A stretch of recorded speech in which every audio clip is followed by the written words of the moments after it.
just our futures. And good morning, good night, and good evening, and good luck, and whatever else there is.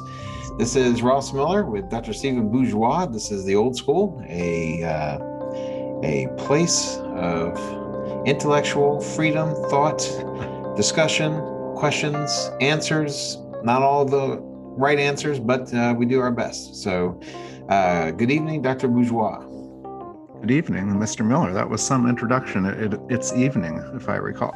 It is evening. That's why I said good evening, Dr. Bourgeois. Oh, okay. But earlier you were saying morning, afternoon, whatever it was. Well, I said morning, and I realized my mistake, and then I just vamped. So okay, that's what you're good at. Well, and I just came off a vacation, so I'm not altogether in a business-oriented sort of mindset at the moment. You seem relatively relaxed and cheerful, downright cheerful, actually.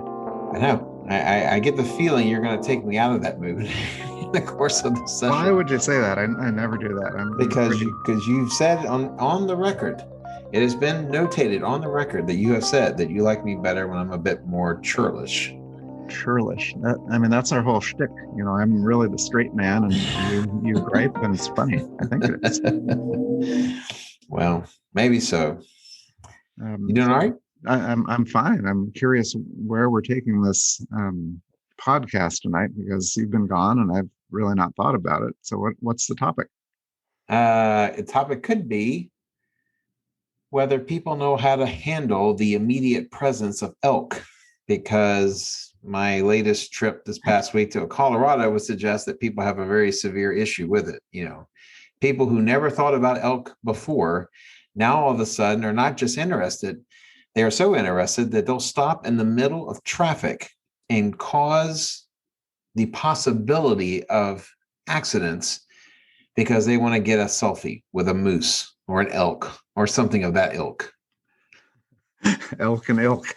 That's just wrong. I mean, I grew up in Oregon, and we had respect for the elk, but we stopped so we wouldn't run them over, not to take a picture. They're just people just whipping out cameras, pulling off, and sometimes not even just pulling off. They just stop right in the middle of the street and say, you know what, this seems like a good time to photograph. And the poor elk are just sitting there. They're just trying to figure out a way to cross the road without getting slammed by a Ford F-150 or something like that, you know. So that's terrible news. And the next thing, they're going to be one of those things on the wall of a lodge or something. A lodge in Portland where it's 150 degrees, I think, or something along those lines. It's like on fire or something, isn't it? Well, it's been on fire for a while. Not to comment on political matters, but they've had their issues. Going well already. Take a left turn and let's move it back to or toward education. I think you have something in mind. I did have something in mind, and that's the idea of homework. Because homework is something. You say that and there's like crickets. Homework. This ought to be great. The podcast turns off. The adults are saying, nope, I don't want to hear about homework. I didn't want to hear about it then. I don't want to hear about it now. So, but no, I mean, I think it is one of those things that set us the most apart from some of our international compadres. And that is the level of homework that is given, that is expected. And I'm wondering what your experience is, particularly with your vast experience in Germany, about the notion of homework. It's hard because we do homework in a different way. I mean, I hate to use the term busy work, but we give them a certain amount. Many teachers do. And so it's more repetitive drilling, which makes some sense. But I think that the Germans would view homework as something where they're writing or they're reading, more contextual rather than just fill in the blank type activity. So it has to mean something. Sometime they have to write these essays because their teachers, I know that, are always grading them. Right. So I assume that's what it is, but we have a different approach here. That's my impression. And what, based on, because of course, as people may or may not know, you really have cut your teeth research-wise in the areas of motivation. And I'm wondering where homework falls in terms of motivation and as far as efficacy, be it something like reading or be it something like practice. Um, in the final result, are both equally problematic, or is one better than the other? I have a pretty simple opinion on homework. I say unless it's reading or writing an essay, you shouldn't do it. Um, Hmm. and maybe you disagree with me, but I think 6, 7, 8 hours, whatever the school day, should be enough. I think that, as students go home, they need to have fun and then they need to spend time with their family. Hmm. But I mean, we're talking about all grades together. I think it changes as they get older. And if you're preparing for rigorous classes, say advanced placement, there certainly should be homework. But I don't like to see my sixth or seventh or eighth grader doing too much homework. So I Right. think it has to do with the grade as much as anything. So where does that turn happen, do you think? Is it high school where there should be a legitimate expectation of homework? I wouldn't even go that far. I think it depends in high school on the subject. I Hmm. mean, every teacher maybe gets their self-worth from how much homework they're assigning. Right.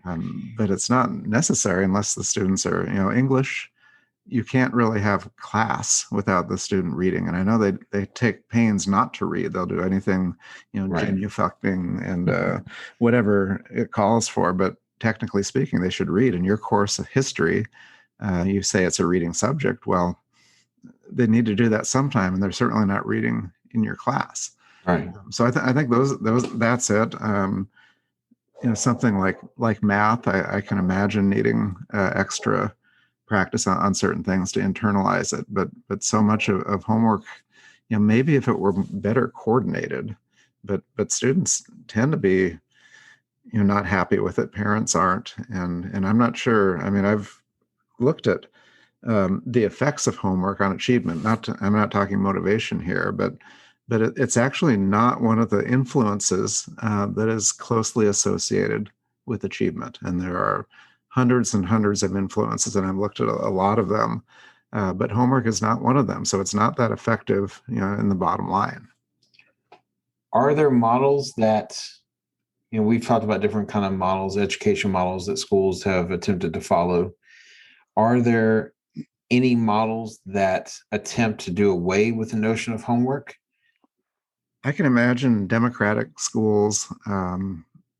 What are we've looked at a couple of them on the East Coast that are Mm. really open.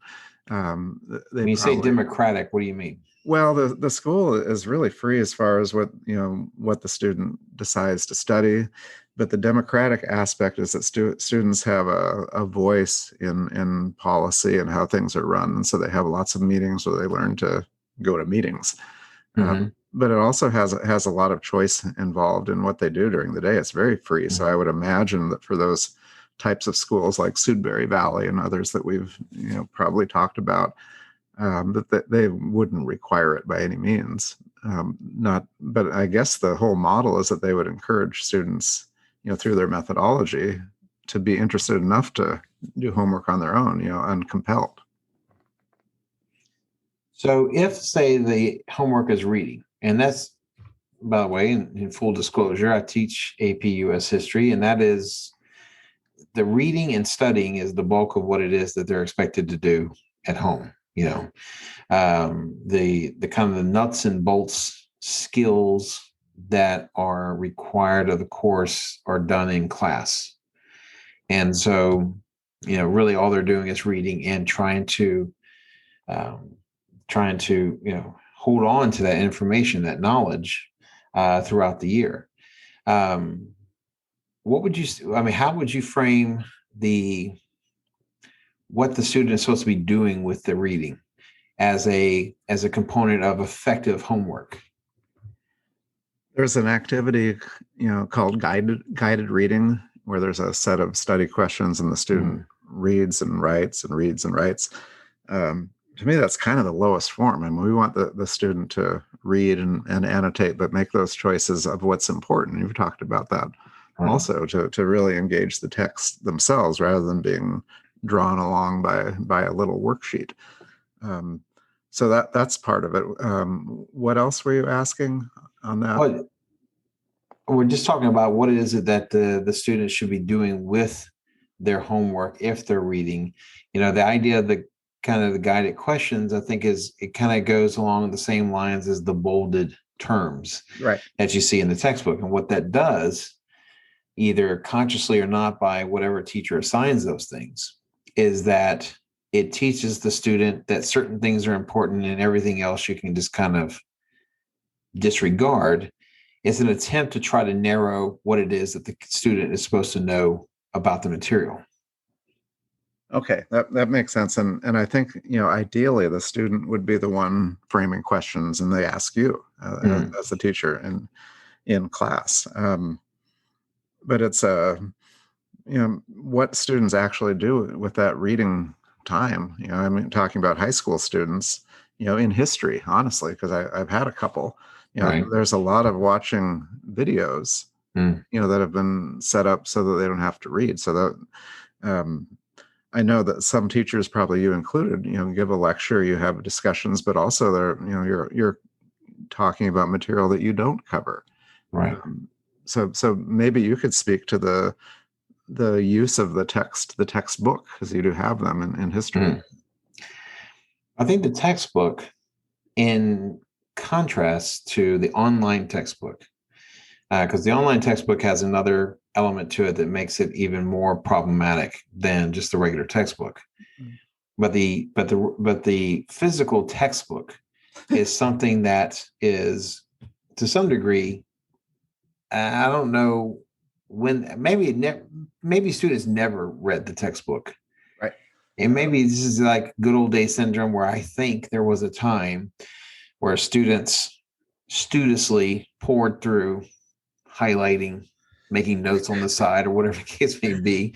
And certainly there are kids that do that, but I think the vast majority of them are looking for shortcuts, and shortcuts in the forms of funny videos on YouTube, or not funny videos, but or not videos funny that'll videos. save them time.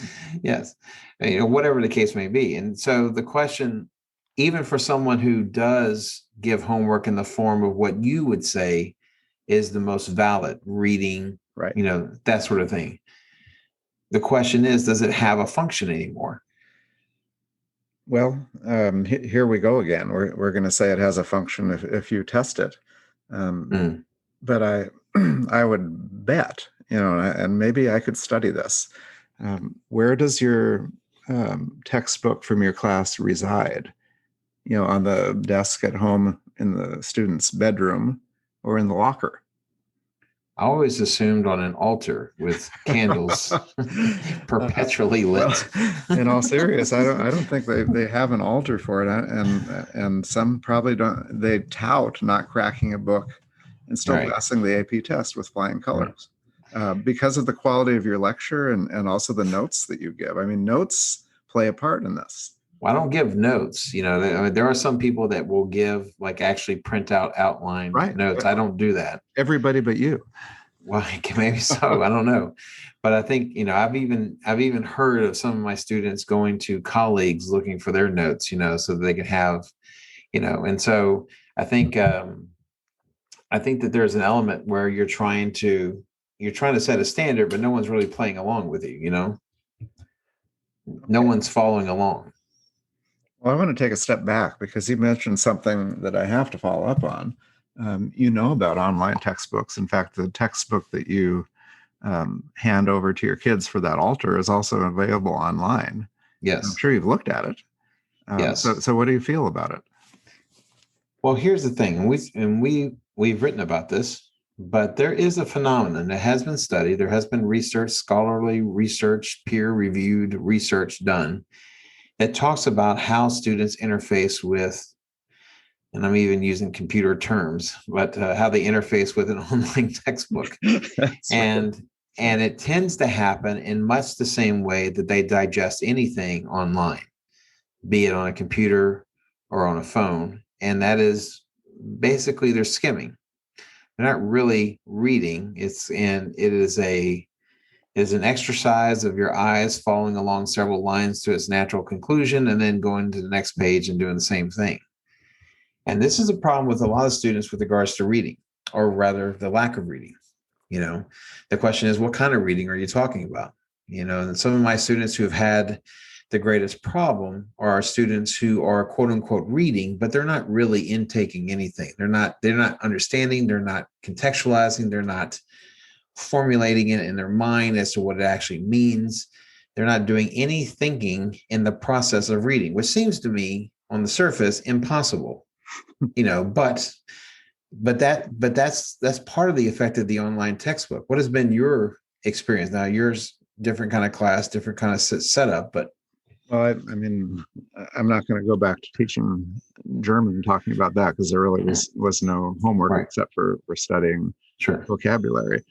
But I do know that the online textbooks are full of hyperlinks, which take them someplace else. Which if you can navigate that, I think it's a wonderful thing. But it does one thing to you that we don't want. It distracts the student. Right. And so they're trying to read this and then they go someplace else and maybe they come back. So there's a lot of distraction built in. The other part, and let me talk about that activity that most teachers assign, particularly in language arts, they actually want to ensure that students read. And so they have study questions very specific to make sure that they get it. So the whole trick is to put the answer in the box. So they do a Control F, find in the text, right. and find the answer and put it in. And right. once again, they're not reading. That's something else. It's something. I mean, we can call it something else, but you said skimming. I think it's more, in some ways, more dangerous than skimming, because skimming implies concentration that's prolonged. But this is schizophrenic in a way. The jumping around and searching for individual words so you can get an answer. That's not reading. It's right. It's far from reading, and it's certainly not learning. I don't know. Maybe they're you're learning something. Yes, I mean, the idea is you're always learning something. The question is, what are you learning, and is it of value? Well, they're exercising the control, their pinky and their index finger, and then right.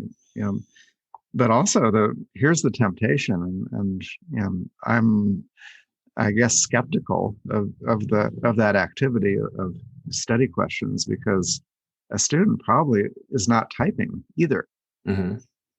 What are they doing? They're copying and pasting and what they call reworking, yes. which means plagiarizing. so it's open season. So the students are searching for the actual answer using a Control F. They find it, they copy it, they paste it in the box. And what does the teacher do? They say, well, they did their homework, check. Right. So wink, nudge, nudge sort of thing. Yeah. So I guess what I'm getting at is that it's really difficult to tie down a student, even your class, to do what we want. And so it's this weird fight. And the administrators want it. A lot of parents want homework, actually. So we're giving it to them. But they don't want too much homework. No. And so, and I think that's why the association between how much homework you do and your grades, it's not a significant correlation. It's really weak. Which means what? So how do you handle that kind of, I mean, people are doing it out of habit. Is that what you think is happening? As far as what teachers are doing or what students are doing? Well, yeah, teachers. I mean, the students are Machiavellian. They're doing whatever they can to get a grade. And we've talked about that before. Right. But what about teachers knowing, because they know this, I mean, and they're not going to listen to our podcast and say, oh, I never knew that. They know what's going on, but they're still assigning homework and they're still grading it the same way. I think one of the things that powers it is the idea that we as teachers have a shrinking amount of time with the students. And so there's the feeling that even if they get a little bit out of it, it is more than what they would have gotten without it. And so therefore do odd problems 1 through 21, and then, call it a day. And I think that on some level they know I imagine on a very fundamental level, they know that this is not beneficial, both to them as the teacher or the students as students. But I feel like that they think they have no other choice. There's a bunch of things that encroach on classroom time. There's a staggering amount of stuff that encroaches on classroom time. And so it becomes the only thing that people feel like they can do. And if they attach a grade to it, that ensures that the kid will put at least a minimal effort into it, and that will guarantee at least something might sink into the ether, going forward. Well, we had an interesting experiment, with COVID, because particularly the first year of COVID, year one, Yeah, that spring semester, right? Schools weren't interested in assigning meaningful grades. They were interested in the social, emotional learning of students, and that they were not destroyed with their GPA. And so they pretty much didn't take grades. I mean, it was kind of pretend. And during that time, there were these optional learning opportunities at right? home. It's a different word, I guess, for that. But I wonder about students if it were not graded, but still it's part of the course. Right. I wonder if they would do more or less homework. I would suggest that the grade is keeping them motivated. And in a way, they look at it as padding their grades. So there's another idea about homework. Right. It's relatively easy. It's not high level thinking, if you can say that word, high level thinking. And so they're just collecting that homework to offset their low test scores. So it's like those maps. It's like those maps you drew when you're in elementary school. That's right. Yeah. So they like it. I mean, in some ways, they're just saying, okay, this counts as a test grade, or this counts as a homework grade. But they're just, we have a bunch of lawyers in our presence, who are looking at the fine print. But it's not a friend of reading, and I think we've come to that conclusion. It's a sad one. But can you get students to read? I mean, English teachers have this vision of, let's discuss a novel. So first you read it, right? And we come together, and it's a sad thing, but there's always hope, that someone's going to read it. There's always hope, yes. But I think I remember in the spring, after we came back, sort of after spring break last spring, when everything had shut down, and immediately there were problems that people, that people detected, and it was explained and it was justified based on those socio-emotional concerns that a lot of schools and school districts had. And what I'm about to say does not discount the validity of those concerns, because there certainly are concerns out there. And what we have seen in other places where, in Texas, students came back in August, and so they were back in school. But in other places, students were not in class, were not in school for some places, not even the entire rest of this year, not the whole entirety of the year.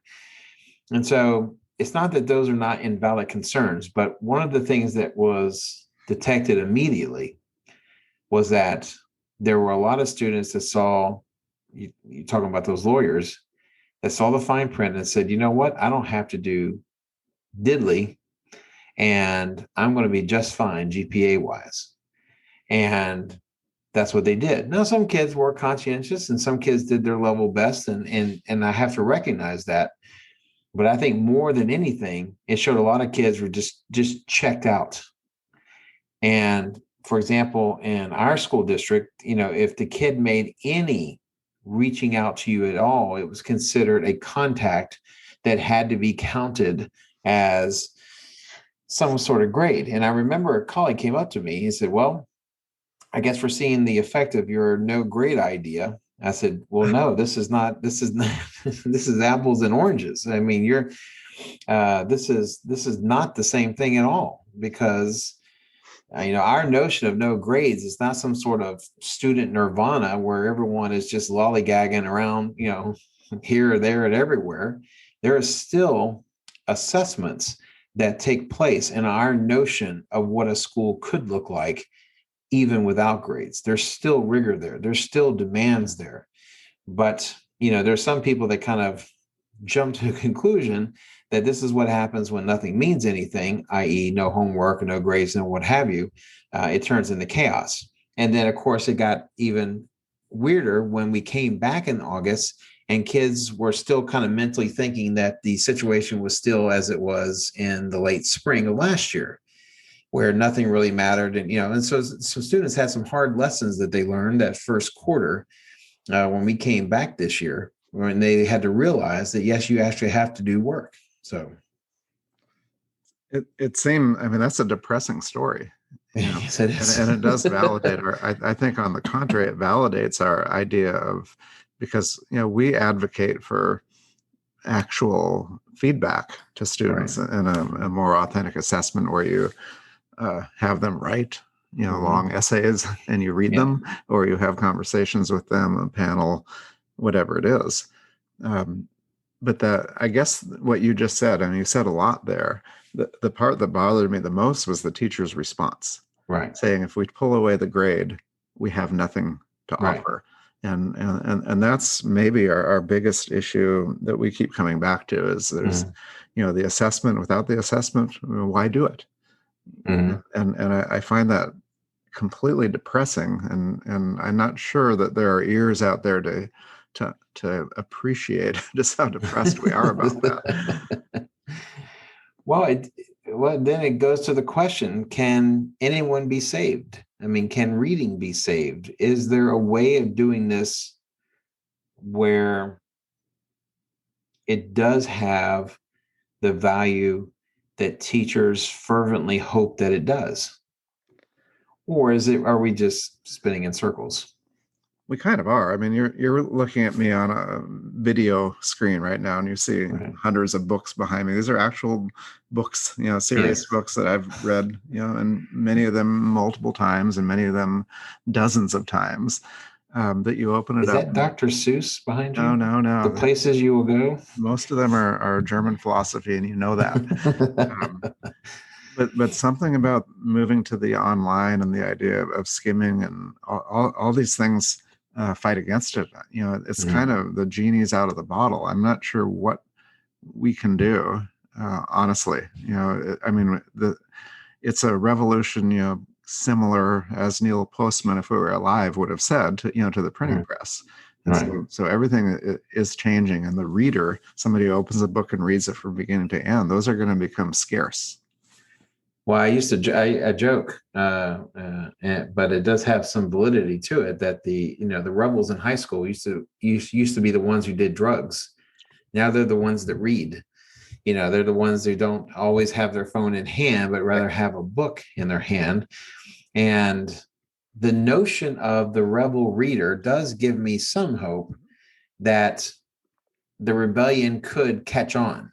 But, we stamped out drugs. We seem to be doing our level best to stamp out reading, So the question is that, is there a future for this kind of thing? And I can't help but be hopeful about it, just because it seems depressing to think about it in the other way. But maybe there is hope. Maybe there is a light at the end of the tunnel. I like the concept of the rebel reader. Yes. Tell them that they can't read. Yes. They're not allowed to. Maybe they'll say, "Oh, wait a minute, you can't tell me that." But it wasn't that many. Who do you think you are? You're not my father. That's right. We hear that all the time. But it wasn't that many years ago, when I was teaching, early in my career, and I had something called a philosophy club, and we've talked about this a little bit, where 10 or 12 students would be given a text. And I picked them out, personally, and they were, texts that were challenging, philosophical, provocative, and they would read them and come, and we would we'd have a special room, reserve a room in a coffee shop, and discuss. And that was the philosophy club. There was really no plan to it. Wait, so you had a coffee shop in your school? No. It was out in the world. That's when you could actually meet students out in the world, and you wouldn't be on the evening news.